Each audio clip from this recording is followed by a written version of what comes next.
আপনারা দেখছেন একুশে টেলিভিশন।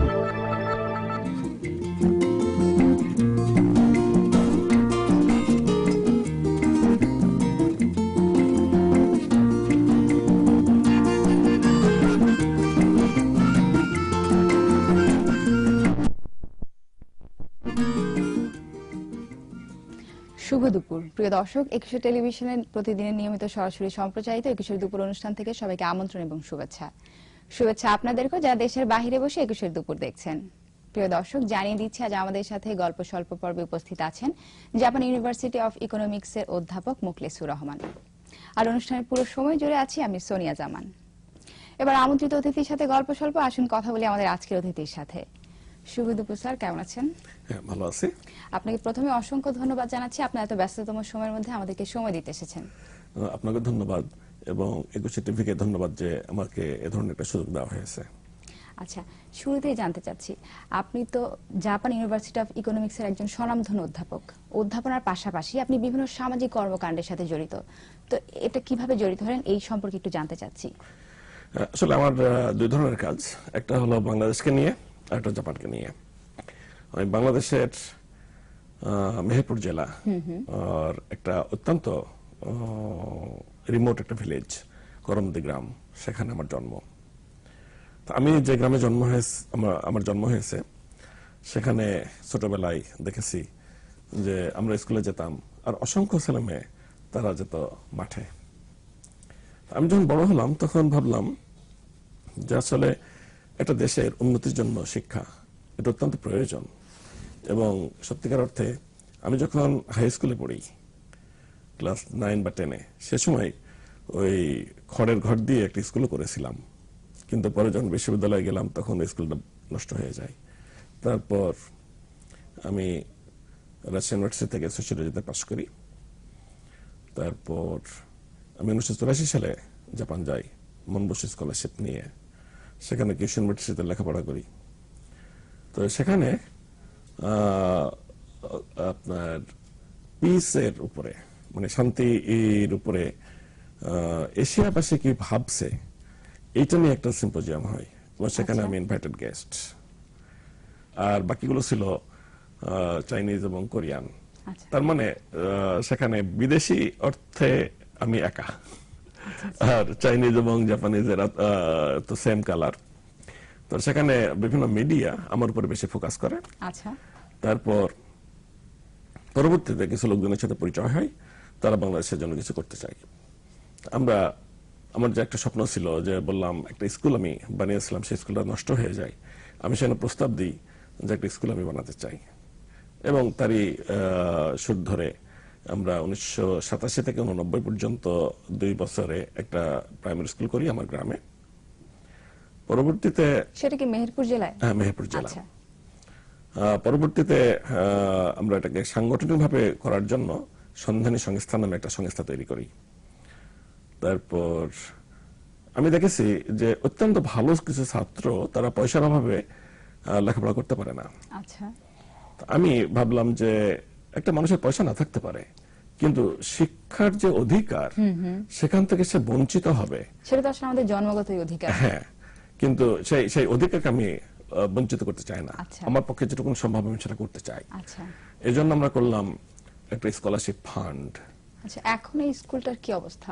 হ্যাঁ, ওই স্কুলটা এখন চলছে। আমরা ওই সময় যেটা করেছিলাম সেই স্কুলটা অবশ্য বিল্ডিংটা খুব ভালো ছিল না, ওটা মাঝপথে নষ্ট হয়ে যাওয়ার উপক্রম হয়েছিল। আচ্ছা, তারপর আমরা গত বছর ওই স্কুলটাকে আবার নতুন ভাবে করে, সংস্কার না, ওটাকে রিবিল্ড করেছি। আচ্ছা, একটা দোতলা বিল্ডিং করা হয়েছে, এখন একটা সুন্দর একটা স্কুল তৈরি হয়েছে। এই স্কুলটা কি প্রাইমারি লেভেল পর্যন্ত নাকি মাধ্যমিক স্তর পর্যন্ত? ওই সময় করেছিলাম শুধুমাত্র প্রাইমারি। আচ্ছা, তখন ছিল আমাদের সবার জন্য শিক্ষা, এটা ছিল আমার মেইন উদ্দেশ্য। কিন্তু পরবর্তীতে ভাবলাম যে না, আমার কোয়ালিটি এডুকেশনের দরকার এদেশের ডেভেলপমেন্টের জন্য। আমরা যদি অতি অল্প সময়ের মধ্যে বেশি কিছু করতে চাই, তাহলে আমার কিছু কোয়ালিটি ছাত্র, কোয়ালিটি রিসার্চ আমার করা দরকার। এবং সেজন্য আমরা পরবর্তীতে মেহেরপুর জেলার গাংনী থানায় শহরে একটা স্কুল করলাম। সেটা প্রাইমারি থেকে শুরু করলাম, এটা সম্পূর্ণ প্রাইভেট। আমরা টিউশন ফি নিই এবং এই দিয়ে আমরা রান করি। আর কনস্ট্রাকশন বা ইনফ্রাস্ট্রাকচারটা আমরা জাপান থেকে করেছি। তো এটা আপনার প্রথমে প্রাইমারি, পরে জুনিয়র হাই স্কুল এবং পরবর্তীতে আমরা ইন্টারমিডিয়েট পর্যন্ত করেছি। আচ্ছা, আচ্ছা। এটা নাম হচ্ছে সন্ধানী স্কুল অ্যান্ড কলেজ। এই স্কুলটা খুব অল্প সময়ের মধ্যে মেহেরপুরের ভিতরে তো অবশ্যই তারা ফার্স্ট চ্যাম্পিয়ন। গত বছর যশোর এডুকেশন বোর্ডে তারা 7th স্ট্যান্ড করেছে। এটা এখন এলাকাতে যথেষ্ট সুনাম অর্জন করছে। অনেক ঈর্ষণীয় সাফল্য আছে। হ্যাঁ, এই স্কুলটাকে আপনি বাহির থেকে কিভাবে মনিটরিং করেন? আসলে যেহেতু আপনাকে অধ্যাপনার জন্য অনেক জাপানে থাকতে হয়, তো সেক্ষেত্রে আপনি আসলে মনিটরিং তারা আমাদেরকে রিপোর্ট পাঠায়, কিন্তু তার চেয়ে বড় কথা হলো যে আসলে মনিটরিং শুধু বাইরে থেকে করলে এটা সম্ভব না, যদি আচ্ছা। সেখানে যারা কাজ করছে তারা যদি মোটিভেটেড না হয়। আচ্ছা, তো আমার অবশ্যই। প্রধান কাজ ছিল একটা সিস্টেম তৈরি, যে কোন সিস্টেমে তারা কাজ করবে, আর যারা শিক্ষক তাদেরকে মোটিভেট করা যে কেন আমরা এই কাজটা করব, কেন আমি সকাল 9টায় স্কুলে আসবো। তো তাদের সাথে আমি বিভিন্ন ভাবে বসেছি, এমনকি তাদের কিছু ছেলে মেয়েকে বা কিছু টিচারকেও আমরা জাপানে নিয়ে গেছি, সেখানে স্কুল দেখাইছি, সেখানকার ছেলেমেয়েরা কিভাবে লেখাপড়া করে বা টিচাররা কিভাবে ছাত্রদের সাথে মেলামেশা করতেছে, এইগুলোতে আমি তাদেরকে সরাসরি দেখাইছি। এর ফলে তারা সেলফ মোটিভেটেড। এখন কোন টিচারকে বলা লাগে না যে 5 মিনিট লেট হলে সে কেন ওখানে লিখবে না যে আমি 5 মিনিট লেট করেছি। আচ্ছা স্যার, এবার জানতে চাচ্ছি, আপনি দীর্ঘদিন তো জাপানে অধ্যাপনা করছেন, তো জাপানের শিক্ষা ব্যবস্থার সাথে বাংলাদেশের শিক্ষা ব্যবস্থা যদি পার্থক্য বলা হয়, অনেক বিরাট পার্থক্য আমরা জানি, তো সেক্ষেত্রে আপনার কি মনে হয় দেশের শিক্ষা ব্যবস্থা সম্পর্কে? হ্যাঁ, পার্থক্যটা সিম্পল। সেটা হলো আমাদের শিক্ষা হলো যে আমি শহরেও কিছু স্কুলে ঘুরলাম, এলাকাতে কিছু স্কুলে ঘুরেছি, দেখা যাচ্ছে যে একটা স্কুল মানে 2-3টা শিফট, স্কুলে থাকার যে সময়টা এটা 2-3 ঘন্টা, কিন্তু জাপানি ছেলেমেয়েরা সারাটা দিন থাকে। আচ্ছা, আর তাদের পড়াশোনাটা হচ্ছে প্র্যাকটিক্যাল, যে আমরা কি পড়ছি সেটা বাস্তবে কি আছে।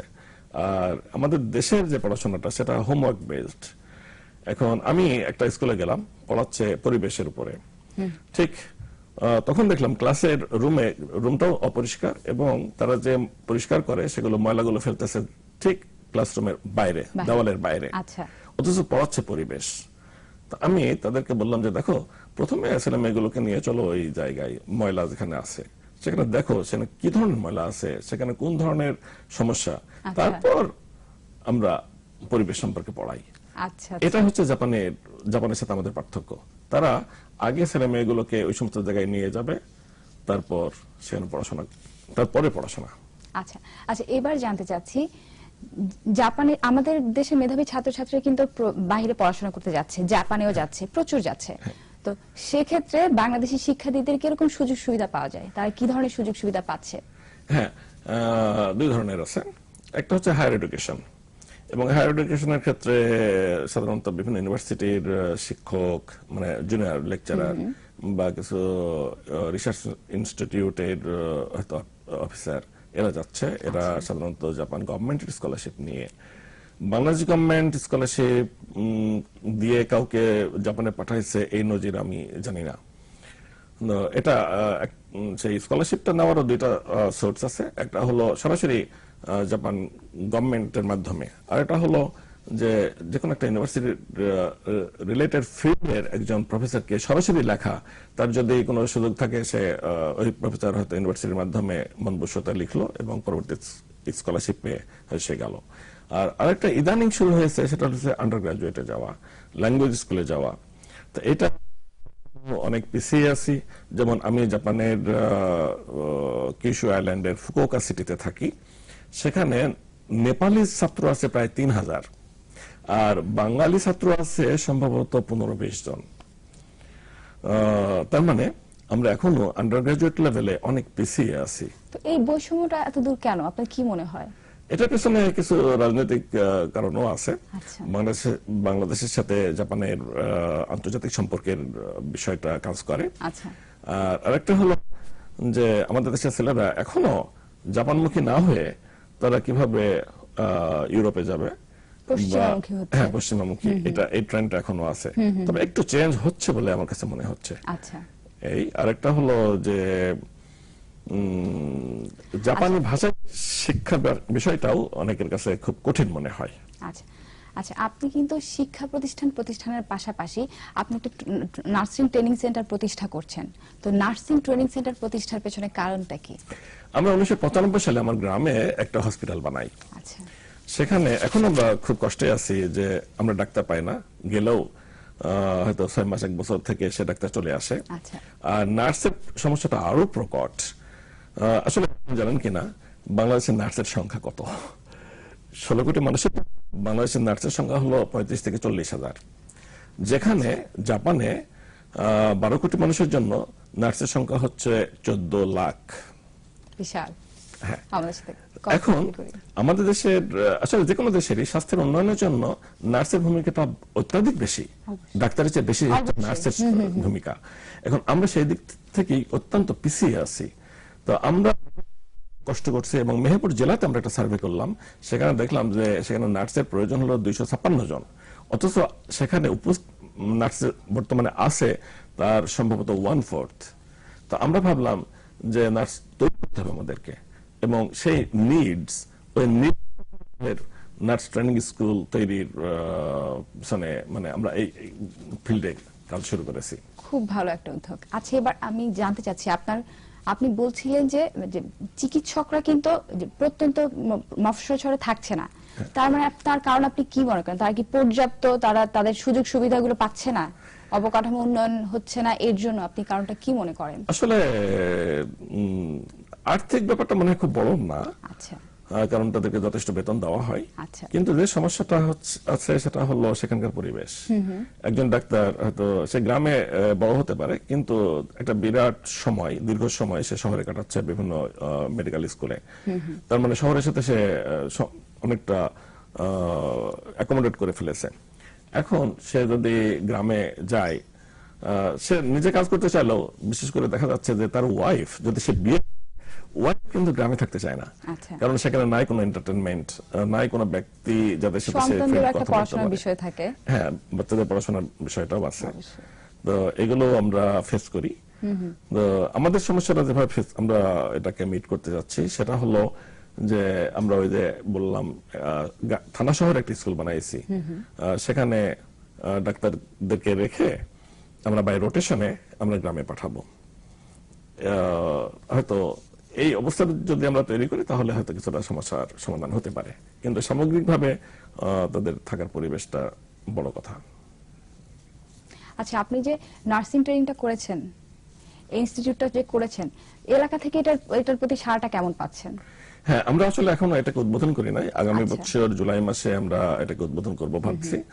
তবে ইতিমধ্যেই বিভিন্ন কর্নার থেকে ছাত্রছাত্রী এবং গার্জিয়ান বিশেষ করে বারবার আমাদের কাছে ইনফরমেশন আসে, তারা জানতে চায় আমরা কবে এটাকে ওপেন করব, অর্থাৎ তারা আসলে মেয়েদেরকে এখানে পড়াতে চায়। এর পেছনে অবশ্য কারণ আছে, যে এখন তো মানে কিছুটা প্রফেশনাল এডুকেশনের দিকে মানুষ ঝুঁকে গেছে, সাধারণ এডুকেশনের চেয়ে প্রফেশনাল এডুকেশন হবে। আর আমরা আসলে শুধু নার্স ট্রেনিং না, আমরা এখানে মেডিকেল অ্যাসিস্ট্যান্ট ট্রেনিং স্কুলে বানাতে চাচ্ছি একসাথে, দুইটাই, ম্যাথস এবং নার্স ট্রেনিং। তো এখানে আশা করছি আমরা এলাকা থেকে তো অবশ্যই এবং বাইরে থেকে যথেষ্ট সাড়া পাবো। আচ্ছা, আমরা জানি আপনার প্রতিষ্ঠানগুলো পরিদর্শনের জন্য প্রতি বছরই জাপান থেকে পরিদর্শক দল আসে। তো তাদের বাংলাদেশ সম্পর্কে ধারণা কি, তাদের মূল্যায়নটা কি আপনার এই প্রতিষ্ঠানগুলো সম্পর্কে? আসলে প্রতিষ্ঠানের ব্যাপারে যাই হোক, বাংলাদেশ সম্পর্কে যদি বলতে হয় তাহলে তারা যেটা বলে সেটা হলো যে আমরা যে কাজটা নিজেরা করতে পারি সেই কাজটা আমরা অন্যের উপর ভরসা করি। যেমন পরিষ্কার পরিচ্ছন্নতা, আমাদের গ্রাম বলেন শহর বলেন, যে পরিষ্কার পরিচ্ছন্নতা আমরা নিজেরাই করতে পারি, অবশ্যই, অথচ আমরা এটা সরকারের উপর ছেড়ে দিই, আমরা অন্যের উপরে ডিপেন্ড করছি।